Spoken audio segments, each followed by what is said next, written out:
नमस्कार दोस्तों, आपका फिर से स्वागत है हमारी इस नई वीडियो में। तो शुरू करते हैं दोस्तों वार्तालाप का एक छोटा सा सेशन। श्लोक भी करेंगे इसके बाद, जैसा कि आप सबको ज्ञात है, पता है, मालूम है। मैं एक बहुत छोटी सी चीज़ है, ये हमारे जो कैमरे के पीछे महानुभाव हैं वो कल रात को नाखून काट रहे थे और मेरे अंदर से भी वही चीज़ निकली जो मेरे बड़े बूढ़े या मेरे पूर्वज या मेरे मम्मी पापा मुझे कहते रहते हैं अभी तक। जो बड़े पूर्वज कह के गए हैं और अभी मम्मी पापा उस तरह की बात करते हैं। पापा नहीं है, पापा ऊपर जा चुके, मम्मी कहती हैं उस तरह की बात। तो कल भाई साहब रात को नाखून काट रहे थे, तो मैंने आके बोला कि रात को नाखून नहीं काटते। तो इसने मेरे से क्वेश्चन पुटअप किया, अक्षित ने, कि भैया रात को नाखून क्यों नहीं काटते। हाँ भैया, ये तो इस क्वेश्चन का आंसर तो मैं भूल ही गया आपसे मानना। हाँ। मतलब आप जल्दबाजी में भूल गए, मेरे को भी याद नहीं रहा। तो आप बता दो मेरे को, ऐसा क्या है कि रात में नाखून काट लिया और आप इतने ज्यादा क्रोधित हो गए, गुस्सा हो गए? नहीं, गुस्सा नहीं हुआ था, मुझे लगा कि ऐसा नहीं करना चाहिए। पर फिर रात को मैंने सोचा कि यार मैं इसके बारे में सर्च करता हूँ, है क्या चीज़ ये। हो सकता है कुछ और लिखा भी हो किताबों में इसके बारे में, पर जो मोटा मोटा मैंने ढूंढा, सर्च किया, मुझे उसका जवाब ये मिला कि हमारे बड़े बूढ़े सब कहते हैं कि रात को नाखून मत काटो, अच्छी बात नहीं है, ये नहीं है। तो उसके पीछे का रीज़न क्या है जो मैंने सर्च किया कि ये प्रथा पुराने, ये कहावत, ये बातें पुराने काल से चली आ रही हैं। क्योंकि पहले टाइम में रात को बिजली नहीं हुआ करती थी, दीपक जला करते थे, लालटेन होती थी, बिजली तो कहीं से कहीं तक थी ही नहीं। तो उस समय, और नेल कटर तो होते ही नहीं थे उस समय। तो उस समय जो नाखून काटते थे वो दिन के समय इसलिए काटते थे क्योंकि रात को तो लालटेन थी और नेल कटर भी नहीं था, दीपक थे, तो एक अच्छी प्रकार से रोशनी नहीं मिलती थी। तो इसलिए वो चाकू से या किसी धारदार धातु से नाखून काटा करते थे। तो उस समय ये लोगों को पता था कि रात को अगर इन धारदार चीज़ों से नाखून काटेंगे तो उंगली कटने का डर रहता था, कोई जख्म हो सकता था, घाव हो सकता था। तो इसलिए उस समय पे लोग ये कहते थे कि रात को नाखून काटने नहीं चाहिए, ये गलत चीज़ है। तो वही चलते चलते चीज़ें अभी तक हमारी चलती आ रही हैं और सब यही बोलते हैं कि रात को नाखून नहीं काटने चाहिए। हो सकता है कुछ लोग ये सुनने के बाद ये भी बोले, नहीं इस बुक में ऐसे लिखा है, इस पुराण में ऐसे लिखा है, नाखून इसलिए नहीं काटने चाहिए। अगर कुछ ऐसा है आप मुझे वो भी बता सकते हैं। मैं आगे के वीडियो में जो चीज़ बोल रहा हूँ ये तो साइंटिफिक मैं प्रूव कर रहा हूँ। अगर कुछ धर्म के हिसाब से कुछ ऐसी बात है आप मुझे बता सकते हैं, मैं अगली वीडियो में वो भी मेंशन कर दूँगा। और इसी से रिलेटेड एक और चीज़ है, अगर हम इस तरह की बातें पुराने काल से जो चलती आ रही हैं अभी तक हम फॉलो कर रहे हैं, तो हम और चीज़ें फॉलो क्यों नहीं कर रहे हैं? जैसे हमारे धर्म की बातें, हमारी संस्कृत लैंग्वेज, या फिर हमारी भगवत गीता, या फिर हमारी रामायण, और भी चीज़ें हैं, धर्म है, वेद है, पुराण है, उनको क्यों नहीं फॉलो कर रहे हैं? तो ये चीज़ मेरे जहन में थी। जब हम छोटी छोटी चीज़ें फॉलो कर रहे हैं तो इतनी बड़ी चीज़ें हम कैसे भूल सकते हैं? हमें वो भी तो फॉलो करनी चाहिए। तो अगर किसी के पास इस चीज़ का जवाब हो, धर्म से जुड़ी चीज़ें, अगर मैं नहीं, ये गलत बताई मैंने चीज़ की, नाखून इस वजह से नहीं काटते रात को, तो आप मुझे बता सकते हैं, कमेंट सेक्शन में लिख सकते हैं, मैं अगली वीडियो में मेंशन कर दूँगा। तो मिला अक्षित एक विज्ञान की तरफ से, जो मैं एक साइंटिफिक चीज़ बता रहा हूँ वो तो मैं तुझे बता पाया हूँ, पर धर्म से जुड़ी हुई चीज़ मैं ऑडियंस पे छोड़ता हूँ। अगर कुछ होगी तो ये मुझे बताएंगे, उसे मैं आगे की वीडियो में मेंशन करूँगा। तो बढ़ते हैं श्लोक के उच्चारण की ओर। तो बढ़ते हैं श्लोक नंबर 16 की ओर। एवं प्रवर्तितम चक्रम नानुवर्तयति यः अघायु रिंद्रिया रामो मोघम पार्थ स जीवति। इसका भावार्थ ये है, श्री कृष्ण अर्जुन से कहते हैं कि हे पार्थ, जो पुरुष इस लोक में इस प्रकार से प्रचलित सृष्टि चक्र के अनुकूल नहीं चलता, सृष्टि चक्र क्या, जो इससे पहले वाले श्लोक में मैंने आपको बताया था कि हम अनाज, कोई भी जीव अनाज से उत्पन्न होता है और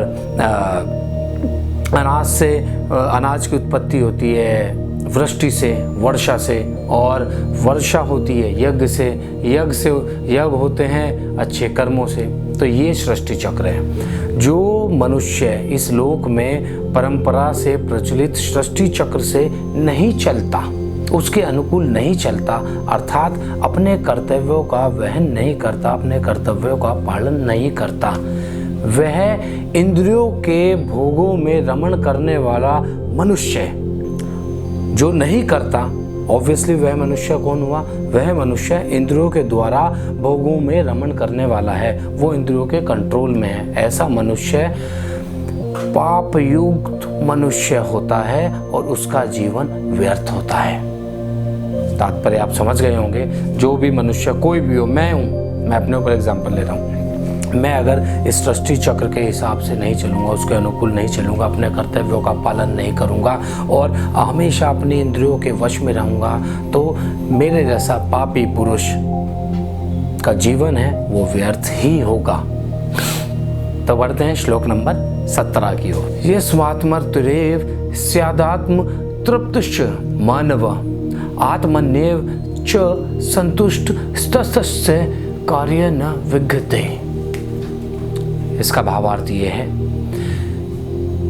श्री कृष्ण अर्जुन से कहते हैं, परंतु जो मनुष्य आत्मा में ही रमण करने वाला है, आत्मा में ही तृप्त है, आत्मा में ही संतुष्ट है, उसके लिए कोई कर्तव्य है ही नहीं।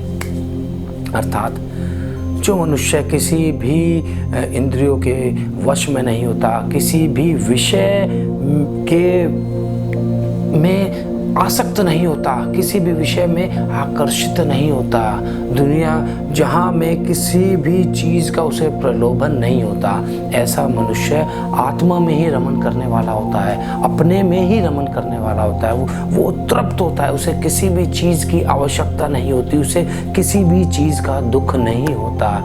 ऐसे मनुष्य के लिए कोई कर्तव्य नहीं है।